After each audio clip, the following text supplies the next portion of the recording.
Hi, I'm here with Master Spencer G. He does all kinds of martial arts. And today we're going to talk to Mr. G here.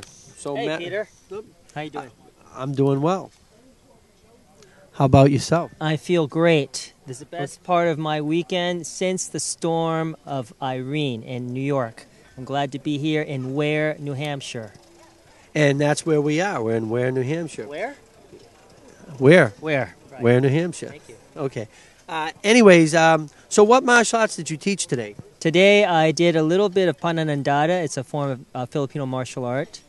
And I did a lot of combat Tai Chi. A lot of people are always wondering how is Tai Chi used as a martial art, so I gave some applications. And since I'm here at a jiu-jitsu school, I showed the relationship of jiu-jitsu techniques with Tai Chi techniques. It is very similar. A lot of people don't know that. They think Tai Chi is only for exercise, but it's actually a very effective combat martial art. That it is. And that's why my students love you so much, because you show the combat application of everything.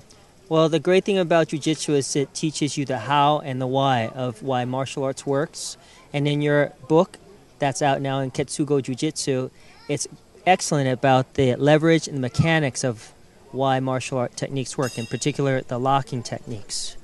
Well, that book actually was born out of necessity. It's actually Concepts and Principles, so that's a pretty nice book instead of technique. And where are you located right now? I'm located in Long Island, New York, the town of Greenvale. I teach over at Two Worlds Fitness. And do you have classes like every day? Or? I have classes on Friday night, and I'm a personal fitness trainer there as well as an aerobics instructor.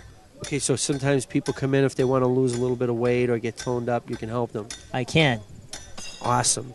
And you do a mixture of different types of like weapons? All kinds of weapons in terms of the 31-inch rattan stick we use primarily. We use the Philippine horsewhip. We use the ballet song. And what's unique is that we do them in combination. So instead of just two sticks or two knives, you'll see like a whip and a ballet song, or a hawakan, which is like a tonfa. It's the grinder handle that they use for making rice cakes. We use that in combination with a ring, a dakin.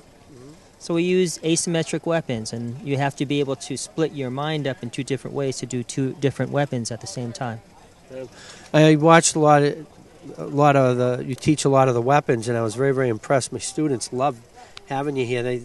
I always ask them, who do you want back? And they're like, oh, got to bring Spencer back all the time. So it's always a pleasure coming here because your students love working hard, and it's a pleasure. Yeah, I lucked out with my students. Got a good batch of students here, and I was hoping, to grow it a little bit and bring you back on a very regular basis. I'm looking forward to that. And every time I come, it's great to see how the cookout is growing, and perhaps you'll extend it to maybe 2 or 3 days and make a fair out of it. Actually, that you brought that up, we're doing that next year. The cookout is going to be expanded to 2 or 3 days, and we are going to have more vendors here. We're going to have leather crafters, knife makers. We're going to have people selling different things, herbs and oils and stuff. But yeah, and so you came from New York. How was your trip? No problem. I just flew up, and I got picked up by Manny. Oh yes, Manny. He's a chauffeur for the dojo chauffeur. And yesterday you taught. I noticed you were doing some knife drills. Mostly knife fighting drills. Right. And I noticed you had people pairing off and then eventually sparring from a distance. Yes, we did some distance sparring so that people could respect the timing and the distance of doing knife fighting before they start engaging. Just in terms of safety, I myself engaged and did the sparring with the students, just in terms of making sure that nobody would get too close or have an accident.